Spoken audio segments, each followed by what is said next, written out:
하나님 말씀은 히브리서 12장 4절에서 13절입니다. 함께 읽겠습니다. 너희가 죄하사오되 아직 피 흘리기까지는 대항하지 아니하고 또 아들들에게 권한 것 같이 너희에게 권면하신 말씀도 잊었도다. 일렀으되 내 아들아 주의 징계하심을 경히 여기지 말며 그에게 꾸지람을 받을 때에 낙심하지 말라. 주께서 그 사랑하시는 자를 징계하시고 그가 받아들이시는 아들마다 채찍질하심이라 하였으니 너희가 참음은 징계를 받기 위함이라. 하나님이 아들과 같이 너희를 대우하시나니 어찌 아버지가 징계하지 않는 아들이 있으리요. 징계는 다 받는 것이거늘 너희에게 없으면 사생자요 친아들이 아니니라. 또 우리 육신의 아버지가 우리를 징계하여도 공경하였거든 하물며 모든 영의 아버지께 더욱 복종하며 살려하지 않겠느냐. 그들은 잠시 자기의 뜻대로 우리를 징계하였거니와 오직 하나님은 우리의 유익을 위하여 그의 거룩하심에 참여하게 하시느니라. 무릇 징계가 당시에는 즐거워 보이지 않고 슬퍼 보이나 후에 그로 말미암아 연단받은 자들은 의와 평강의 열매를 맺느니라. 그러므로 피곤한 손과 연약한 무릎을 일으켜 세우고 너희 발을 위하여 곧은 길을 만들어 저는 다리로 하여금 어그러지지 않고 고침을 받게 하라. 아멘. 하나님의 징계에 대하여 오늘 말씀을 듣겠습니다. 징계라는 것은 자녀를 온전한 성인으로 키우기 위해서 훈련과 양육하는 것을 이제 의미하지요. 징계라는 것은 이제 사생자가 아니라는 참 아들이라는 증거입니다. 내가 사랑하는 내 아들이기 때문에 징계하신다는 것이죠. 하나님은 우리를 방치하지 아니하시고 목적을 가진 고난을 통해서 우리를 빚어가십니다. 우리 인생에 왜 이런 일이 일어나는가? 우리가 하나님 앞에 올 때는 항상 아무 문제 없이 살기를 이제 원하고 그게 기도 제목이고 아무 문제 없는 삶을 살기를 원하지만 우리의 삶은 과연 그렇습니까?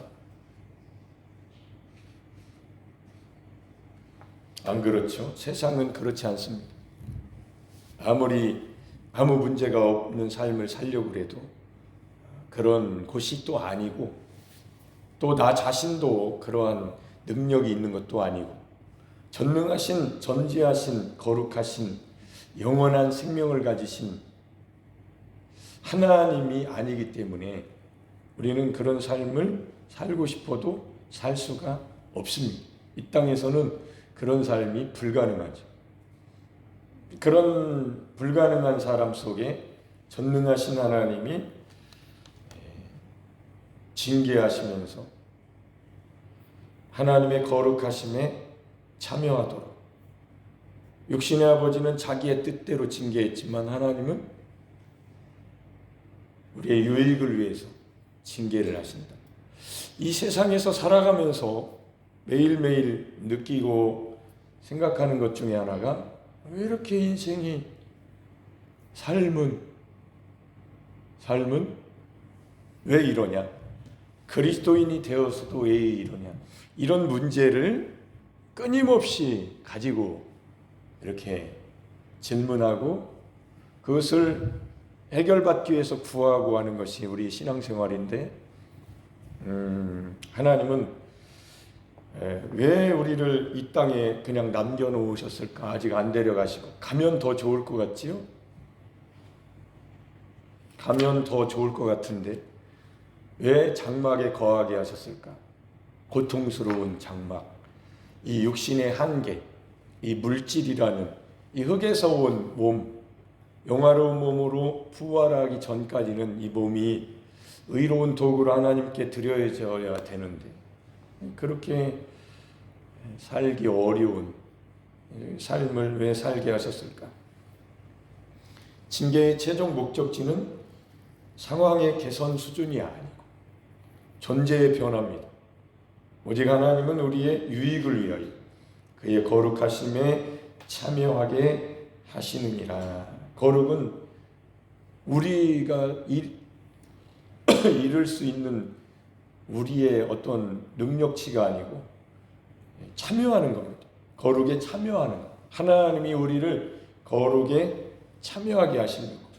거룩하신 하나님과 연합을 통해서만 이룰 수 있는 하나님의 성품, 연단의 열매가 이제 있기 때문에 징계 당시에는 슬퍼 보이지. 우리 인생은 하루하루가 슬프고 고통스럽고 마치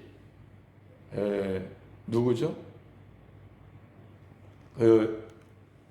누구예요? 누굽니까? 구약 시대의 생각이 안 나네. 갑자기 며칠 전에 했잖아요. 누구의 기도? 나의 공고함을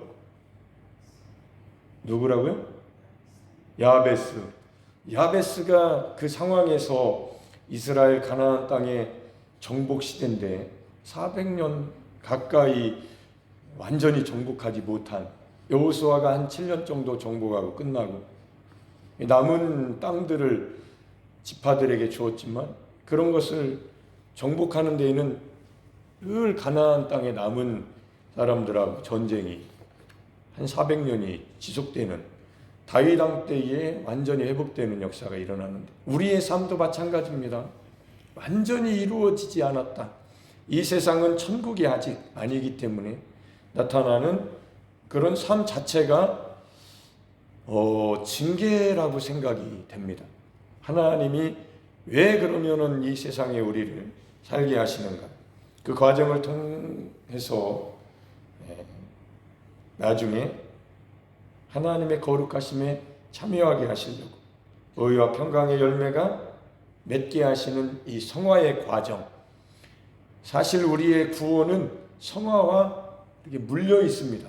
연합이기 때문에 그리스도와 연합, 십자가의 예수님의 못 박히심은 우리의 못 박히심과 함께 이루어진 일이고 하나님이 그렇게 만들어 놓으신 하나님의 역사이기 때문에 구원은 성화와 연관이 되어 있고 구원은 영화와도, 성화는 영화와도 연관이 되어 있고 연결되어 있습니다. 로마서 8장 28절에서부터 이제 30절까지 한번 읽어보겠습니다. 우리가 알거니와 하나님을 사랑하는 자 곧 그의 뜻대로 부르심을 입은 자들에게는 모든 것이 합력하여 선을 이루느니라. 하나님이 미리 아신 자들을 또한 그 아들의 형상을 본받게 하기 위하여 미리 정하셨으니 이는 그로 많은 형제 중에서 맏아들이 되게 하려 하심이니라. 또리 미리 정하신 그들을 또한 부르시고 부르신 그들을 또한 의롭다 하시고 의롭다 하신 그들을 또한 영화롭게 하셨느니라. 아멘. 이렇게 하나님의 구원은 아들과 연합을 이루게 하신 거죠. 왜 아들과 연합하게 하셨을까? 그는 우리의 거룩이시기 때문에 그렇습니다. 우리가 하나님의 거룩에 참여할 수 있는 유일한 통로는 우리의 노력으로 되는 것이 아니고 율법의 행위로 되는 것이 아니고 그건 육체의 예법일 뿐이죠. 하나님의 의에는 이르지 못하는, 하나님의 거룩에는 이룰 수 없는 인간의 노력인 것이죠. 그래서 하나님은 유일한 하나님의 거룩에 참여할 수 있는 유일한 길이신 하나님의 아들 예수 그리스도와 우리를 연합해 놓으셨습니다. 그래서 십자가의 삶이 우리를 날마다 거룩하게 하시고 하나님의 거룩에 참여하게 하시는 유일한 길이 된 것입니다. 십자가의 삶을 왜 우리가 추구해야 되는지에 대해서 오늘 또 말씀하고 계신 겁니다. 예수님은 우리의 어떤 존재입니까? 의, 거룩, 지혜. 우리는 어떤 사람들?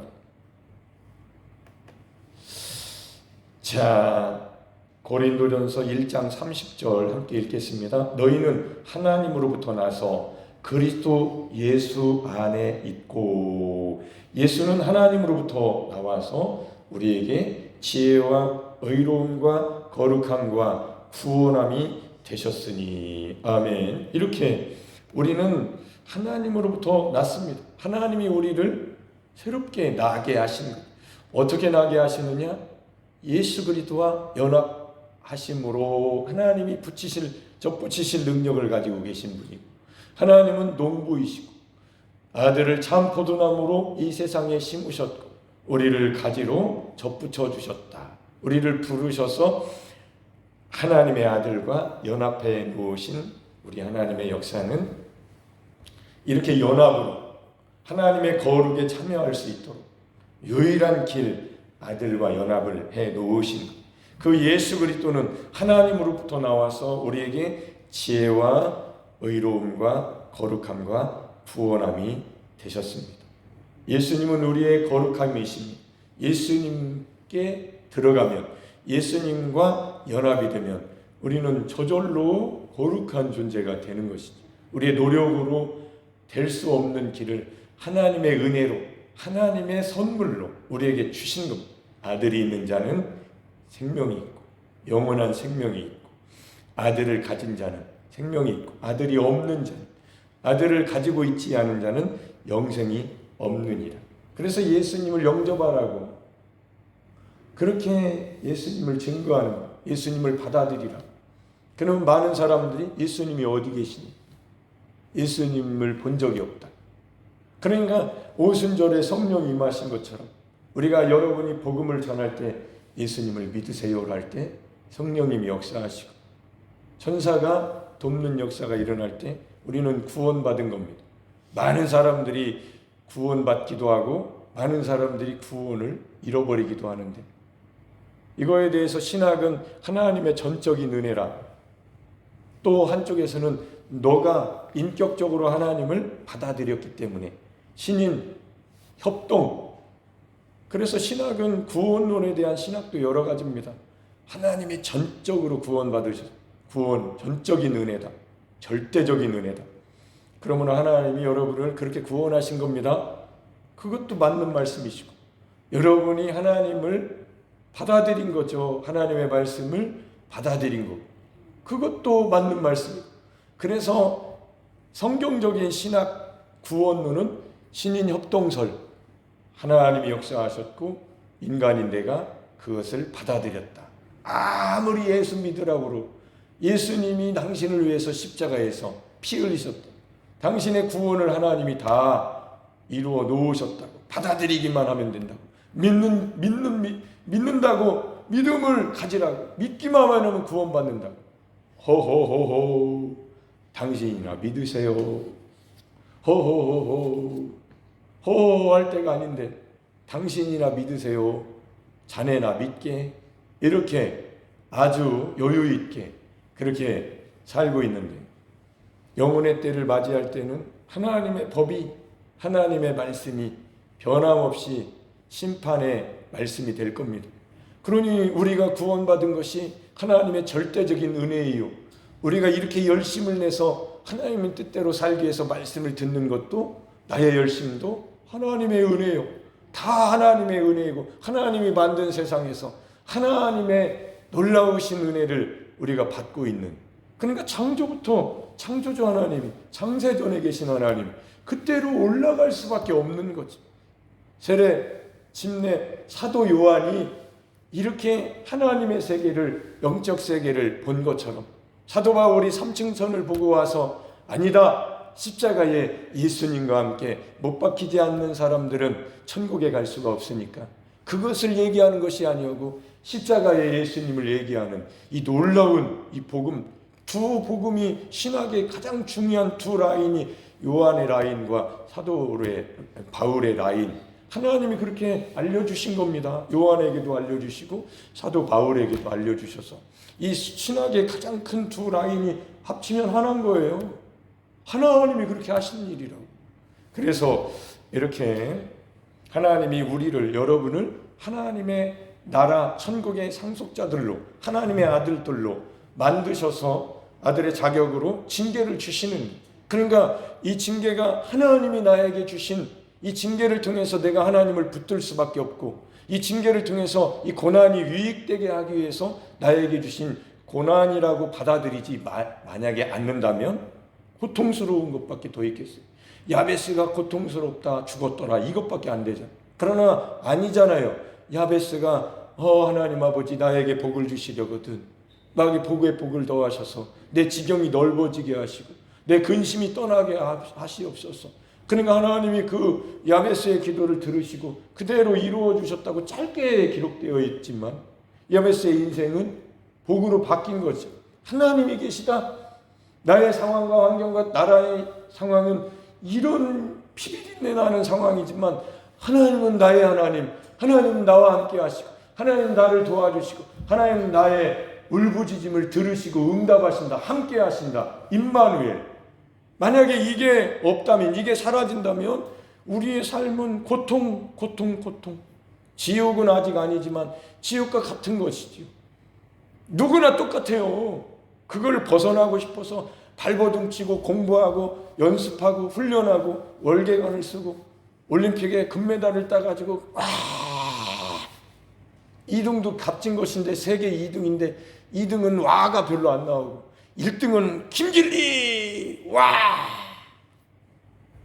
얼마나 그걸 보면서 나도 생명의 면류관을 따야 될 텐데 머리에 써야 될 텐데 영원히 천국에 들어가게 되어야 될 텐데 근데 나의 모습을 보면 나의 상황을 보면 하루 종일 매일 슬프다 곤고하다 사망의 몸과 같다.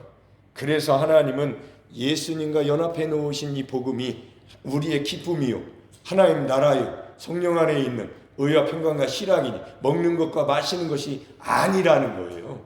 근데 우리는 먹는 것과 마시는 것을 계속 추구하잖아요. 그거를 부인해야 되고 십자가를 가서 고백해야 되는데 이게 전쟁인 것이에요. 그래서 교회는 이 말씀을 계속 듣고 우리는 모여서 이 복음을 계속 듣고 하루 종일 살아가는 삶을 예수 그리스도로 바꾸는 옛사람을 벗어버리는 새사람을 입는 삶으로 매일 바꾸지 않으면 예수 믿고도 세상 사람이 그 싸움이 영적 전쟁에서 진 거예요. 고린도서 3장에 정확하게 써 있습니다. 고린도서 3장 10절에서 11절 함께 읽겠습니다. 영광되었던 것이 더 큰 영광으로 말미암아 이에 영광될 것이 없으나 없어질 것도 그만 보자. 고린도서 3장이 아니네.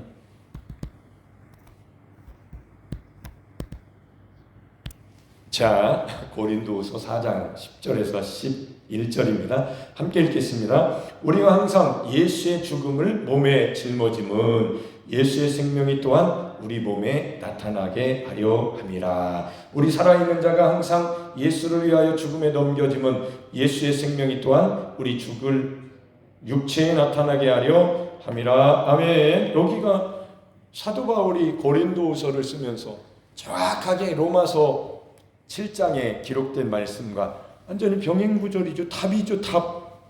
오라 나는 권고한 자로다. 이 사망의 몸에서 누가 나를 건져내랴. 예수 그리스도의 하나님께 감사함이로다. 하나님이 예수 그리스도를 주신 것은 우리의 삶이 어떤 삶이에요? 권고하다. 발가벗겨졌다. 찢겨졌다. 생명이 위태롭다. 죽었다. 영적으로. 가망성이 없다. 나에게는. 그래서 사망의 몸과 같다.